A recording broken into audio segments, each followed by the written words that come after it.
दिल्ली के ऐतिहासिक मैदान रामलीला मैदान में आयोजित लोकतंत्र बचाओ रैली में उपस्थित हमारे इंडिया अलायंस के सभी हमारे नेतागण, कार्यकर्तागण, पदाधिकारीगण, दिल्ली, पंजाब, बिहार से आए हुए सभी हमारे अभिभावक, बुजुर्ग, माताएं, बहनें और नौजवान युवा साथी, आप सबका इस रैली में हम स्वागत करते हैं। आप सब लोगों का अभिनंदन करते हैं। ये दिल्ली की भीड़ बता रही है कि मोदी जी जिस तरह से आंधी की तरह आए थे उसी तरह तूफान की तरह चले जाएंगे। पहला रैली हम लोगों ने पटना में किया, दूसरा बॉम्बे में किया और तीसरा आज जो है दिल्ली में हो रहा है। और मैं बता दूं, देश के कोने कोने में जहां भी हम लोग जा रहे हैं वहां जनता का साथ, आशीर्वाद मिल रहा है। आज हम सब लोग एकजुट हुए हैं देश के लोकतंत्र, देश के संविधान, देश के भाईचारा को बचाने के लिए। जिस हिसाब से देश में बांटने का काम किया जा रहा है, भाई को भाई से लड़ाया जा रहा है, नफरत की राजनीति की जा रही है, उसलिए हम सब नेता आपकी लड़ाई के लिए हम सब लोग आए हैं और आपकी लड़ाई लड़ रहे हैं। और हम लोग सब लोग चाहते हैं कि इस लड़ाई में आपका साथ मिले, आपका आशीर्वाद मिले और आपका प्यार मिले। जो लोग नारा लगाते हैं अब की बार 400 पार, उनका मुंह है, कुछ भी बोलेंगे, लेकिन एक बात तय है, जनता ही मालिक है, आप मालिक हैं और आपको तय करना है कि देश के शासन में कौन बैठने का काम करेगा। आज यहां दिल्ली की जनता से पूछना चाहते हैं, वो लोग नारा लगा रहे हैं, टारगेट फिक्स कर रहे हैं अब की बार 400 पार। ऐसा लग रहा है कि पहले से ही ईवीएम सेटिंग हो चुका है। ये लोग फिर भी आप लोगों से पूछना चाहते हैं कि आप लोग, ये लोग जो नारा लगा रहे हैं, क्या वो सच होगा या वो सत्ता से बेदखल करिएगा? हाथ उठा के बताइए, इनको सत्ता से बाहर करना है कि नहीं करना? आज हम सब लोग देख रहे हैं कि देश में अघोषित इमरजेंसी लागू हो चुकी है। देश में सत्ता में जो लोग बैठे हैं तानाशाह रवैया अपनाने का काम कर रहे हैं, घमंडी हो गए हैं लोग। और आज हम लोग किसी को गाली देने नहीं आ रहे, लेकिन जो आंख से देख रहे हैं वो बताने आ रहे हैं, जो महसूस कर रहे हैं वो बताने आए हैं। सत्ता में लोग जो बैठे हैं, विपक्ष का धर्म बनता है, कर्तव्य बनता है कि उनसे हम लोग सवाल करें। आज मेरा मानना है कि देश में सबसे बड़ा अगर दुश्मन है तो बेरोजगारी है, महंगाई है, गरीबी है। आज यहाँ लोग हैं, नौजवान हैं, नौजवानों से पूछना चाहते, बताओ कितने नौजवान यहाँ जो हैं मोदी जी ने नौकरी दिया? हाथ उठा के बताइए। कोई नहीं मिलेगा। मोदी जी ने कोई नौकरी नहीं दी, सब कुछ जो है प्राइवेटाइज कर दिया। और हम लोगों ने बिहार में जब कांग्रेस लेफ्ट, इंडिया अलायंस की सरकार थी, 17 महीने में 5 लाख नौकरी हम लोगों ने देने का काम किया। आज किसान तबाह है, युवा परेशान है, लेकिन किसानों से मोदी जी को मिलने का समय नहीं है। मोदी जी मिलते तो प्रियंका चोपड़ा से मिलेंगे, किसानों से नहीं मिलेंगे। अक्षय कुमार को इंटरव्यू देते थे पिछले चुनाव में, इस बार बिल गेट्स को बुला करके इंटरव्यू देने का काम कर रहे हैं। लेकिन किसानों की समस्या कैसे हल होगी ये नहीं बता रहे। किसानों से उन्होंने पिछले चुनाव में वादा किया था कि उनका आय दुगना करेंगे। आज किसानों पर मोदी जी ने तलवार चलाने का काम किया है, जो हमारे अन्नदाता हैं। इसलिए आप सब लोग हम लोग जब आवाज उठाते हैं, तब मोदी जी और उनकी जो सेल है पार्टी की, उस पार्टी का सेल में कौन है? ईडी है, सीबीआई है, इनकम टैक्स है।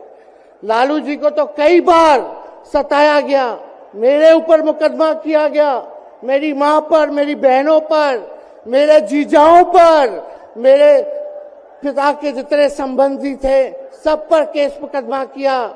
अभी बिहार चले जाइए, कई हमारे नेताओं पे छापेमारी चल रही है, कई जगह ईटी का रेड चल रहा है, आईटी का रेड चल रहा है, लेकिन हम लोग घबराने वाले लोग नहीं। आज देश में जिस हिसाब से हेमंत सोरेन जी को और अरविंद केजरीवाल को गिरफ्तार करने का काम इन बीजेपी के लोगों ने किया है, तो उनको हम बता दें कि इनके गीदड़ भपकी से हम लोग डरने वाले नहीं हैं। हम लोग संघर्ष करने वाले लोग हैं। और पिंजरे में तो शेर ही को कैद किया जाता है। सब लोग शेर हैं। आप लोगों ने ताकत दिया है, आपकी लड़ाई हम लोग लड़ रहे हैं। कंस राज आप लोगों ने देखा होगा, जब जब कंस को किसी से तकलीफ होती थी, डर लगता था, तब जेल में लोगों को बंद कर दिया जाता था। लेकिन जेल जाने से यहां कोई डरने वाला नहीं है। कितने लोगों को जेल भेजोगे? लेकिन जब जनता जब जवाब देगी, जब वोट का चोट दीजिएगा, तो मोदी जी हाथ मलने का काम करेंगे, सत्ता से बेदखल हो जाएंगे। इसलिए ये अपनी ताकत को पहचानिएगा। सब लोग चुनाव के समय आप सब लोग पोल कीजिएगा, वोट दीजिएगा, लोगों को भी वोट दिलाने का काम कीजिएगा। बीजेपी के लोग झूठ बोलने वाले लोग हैं।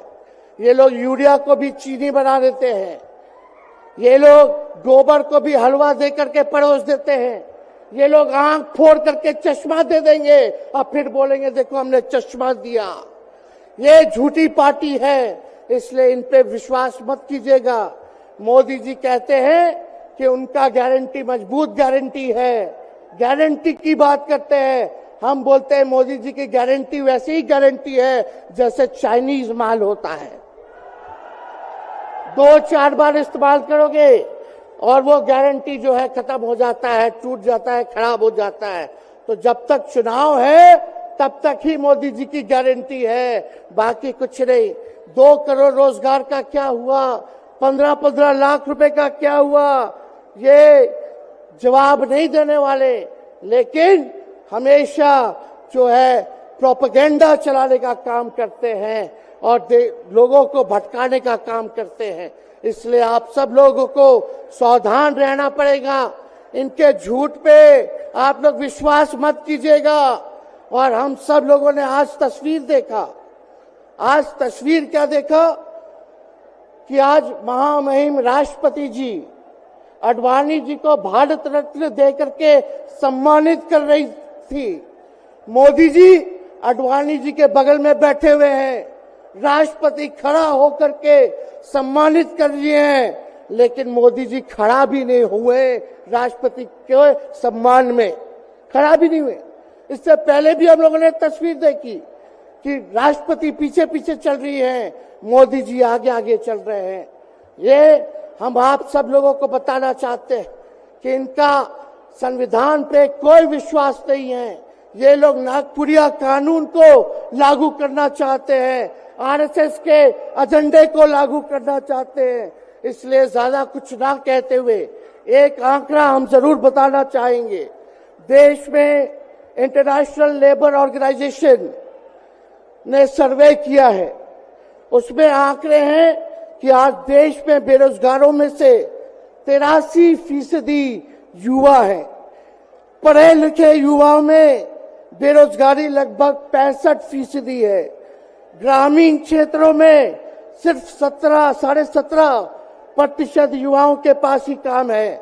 यानी भारत की आत्मा गांव में 82% युवा आज बेरोजगार हैं और मोदी जी इसके बारे में कोई काम नहीं किया। आप एक बार विश्वास कीजिएगा, अगर इंडिया सरकार की अलायंस की सरकार बनती है तो नौजवानों को हम लोग नौकरी देने का काम करेंगे, बेरोजगारी को दूर करेंगे। और जाते जाते बहुत सारे नेताओं को बोलना है, लेकिन एक अंत हम करेंगे एक गाने के साथ। और आप लोगों ने गोविंदा का फिल्म का एक गाना सुना होगा कि तुम तो धोखेबाज हो, वादा करके भूल जाते हो। रोज रोज मोदी जी तुम ऐसा करोगे, रोज रोज मोदी जी तुम ऐसा करोगे, जनता जो रूठ गई तो हाथ मलोगे। अरे तुम तो धोखेबाज हो, वादा करके भाग जाते हो। तो आप सब लोगों को बहुत बहुत धन्यवाद। आप सब लोगों का आशीर्वाद मिले और हम सभी लोगों जो है आज मिसेस केजरीवाल और हमारी बहन कल्पना जी के साथ हम लोग जो है मजबूती के साथ खड़े हैं और इस लड़ाई को लड़ेंगे और जीतेंगे। बहुत बहुत धन्यवाद। जय हिंद। बहुत बहुत धन्यवाद।